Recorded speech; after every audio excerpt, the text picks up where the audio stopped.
আমি আল্লাহ তাআলার শুকরিয়া আদায় করি, আল্লাহ তাআলার শুকরিয়া আদায় করি আবার আপনাদের সামনে দাঁড়াতে পেরেছি। আমি বলেছিলাম দুর্নীতিমুক্ত বাংলাদেশ ইনশাআল্লাহ সবাইকে নিয়ে আমরা গড়ব। আমরা কথা দিচ্ছি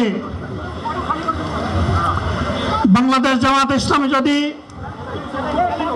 আল্লাহ তাআলার মেহেরবানি এবং সরকার জনগণের ভালোবাসা নিয়ে সরকার গঠন করে,